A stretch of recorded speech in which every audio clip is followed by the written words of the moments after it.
Green ഹിബൈ ഗാർഡനിലേക്ക് എല്ലാവർക്കും ഒരിക്കൽ കൂടെ സ്വാഗതം.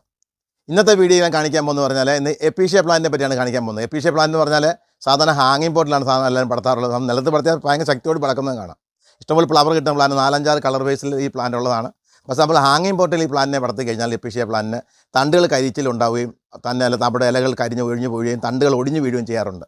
പക്ഷേ ഇങ്ങനെയുള്ള ഈ കരിച്ചിലും ഈ അസുഖങ്ങളൊന്നും ഉണ്ടാവാത്ത രീതിയിൽ തന്നെ നമുക്ക് ഹാങ്ങിങ് പോട്ടിൽ തന്നെ നമുക്ക് ഈ പ്ലാന്റിനെ ശക്തിയോട് വളർത്തുന്ന രീതിയാണ് ഞാൻ കാണിക്കാൻ പോകുന്നത്. നിലത്ത് നടുക വേണ്ട, നിലത്ത് നടാതെ തന്നെ ഈ പ്ലാന്റിനെ ശക്തിയോട് വളർത്തുന്ന രീതിയാണ് ഹാങ്ങിങ് പോട്ടിൽ തന്നെ വളർത്തുന്ന രീതിയാണ് ഇന്ന് ഞാൻ കാണിക്കാൻ പോകുന്നത്.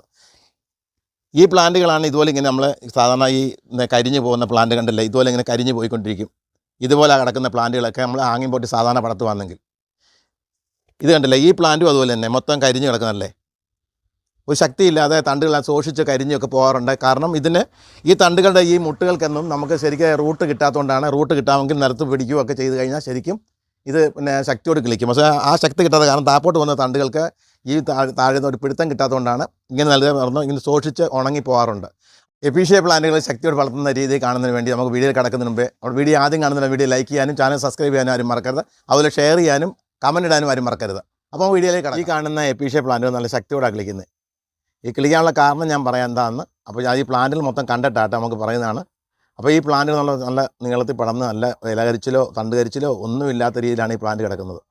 ഒരു 1.5 മീറ്റർ നീളത്തിൽ താപ്പോട്ട് പടർന്നാണ് ഈ പ്ലാന്റ് കിടക്കുന്നത്. 1.5 മീറ്റർ നീളത്തിലെങ്കിലും കുറഞ്ഞത്. അപ്പോൾ ഈ നല്ല മഴയത്ത് നിൽക്കുന്നതുകൊണ്ടാണ് പൂക്കൾ കുറവ്, അല്ലെങ്കിൽ നിറച്ച് പൂക്കൾ ഉണ്ടാകുന്നതാണ് ഈ പ്ലാന്റിൽ.